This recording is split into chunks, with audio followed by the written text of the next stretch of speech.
అలాగే కూటమి ప్రభుత్వం కూడా ఉంటది కాబట్టి మాకు ఈ వ్యవస్థ వద్దు, మాకు స్పెషల్ గా సిబిఐ కావాలి అని అడిగారు.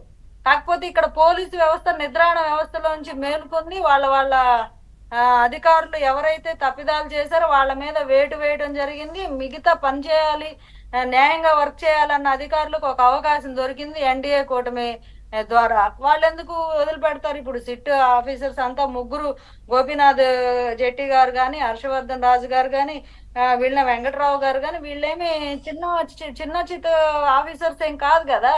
వాళ్ళు కూడా మంచి అనుభవం ఉన్నోళ్ళు, ఎన్నో సంవత్సరాల నుంచి సర్వీస్ చేస్తున్నోళ్ళు. వాళ్ళకి ఇన్వెస్టిగేషన్ ప్రాపర్ గా అన్ని విధాలుగా నెయ్యి ఎక్కడ కొన్నారు, ఎప్పుడు కొన్నారు, ఎలా కొన్నారు, ఎవరు తయారు చేశారు, దానిలో ఇంగ్రీడియంట్స్ ఏంటి, ఏం జరిగింది, ఎంత రేషియో ఉంది, వీటన్నిటిని క్షుణ్ణంగా ఇన్వెస్టిగేషన్ చేయగల శక్తి సామర్థ్యాలు ఉన్న ఆఫీసర్సే కదా. వీళ్ళని కాదని స్పెషల్ గా నార్త్ ఇండియా నుంచో లేకపోతే ఇంకెక్కడ వేరే దగ్గర నుంచో ఆఫీసర్స్ వచ్చి మీకు రిపోర్ట్ ఇస్తేనే రిపోర్టా, లేకపోతే కాదా?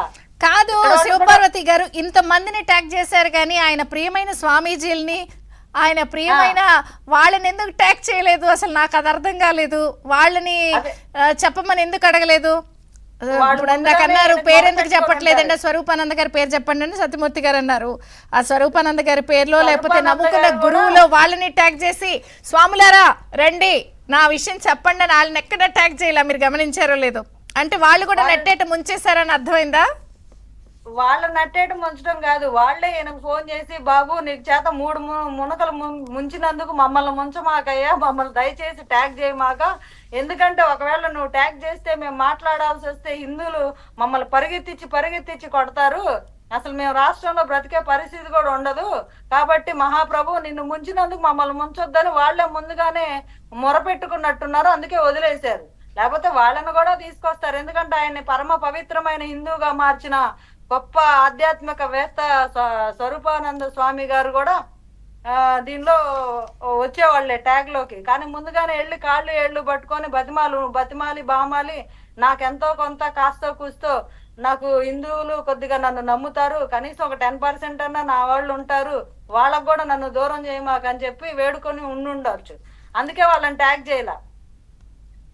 ఇప్పుడు ఈయన హిందూ మతం తీసుకున్నారు కదా, హిందూ మతం మీద గౌరవం ఉంది, చాలా అపారమైన ఇది ఉంది అని చెప్పి అతను ఒక చిన్న సంతకం పెట్టడానికి ఎంత ఇబ్బంది పడిపోతున్నాడు.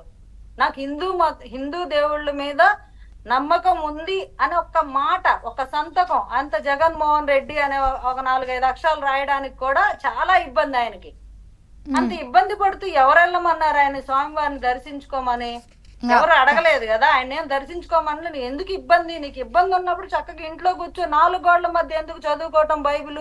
నలుగురిలో చదువుకో, ఎవరు వద్దన్నారు? నువ్వు క్రిస్టియన్, నువ్వు క్రైస్తవుడు అంటే ఎవరన్నా వద్దన్నారా? అది నీ ఇష్టం, నీ మతం, నీ మతాన్ని నువ్వు గౌరవించుకోవాలి. నేను 4 అంటే ఫైనల్ గా ఒక పాయింట్ అంటే మీరేమనుకుంటున్నారు ఈయన ఇలా చేయడం వెనుకున్న రీజన్? వారు సాహెబ్ గారు కొన్ని పాయింట్స్ చెప్పారు, మీరేమనుకుంటున్నారు?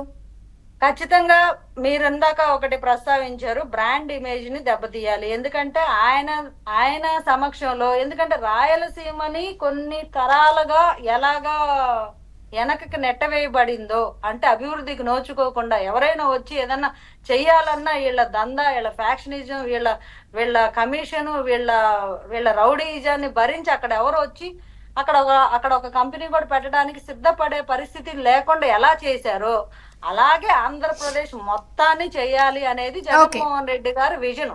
సో దాని వల్ల బ్రాండ్ ఇమేజ్ రాకూడదు ఎప్పటికీ.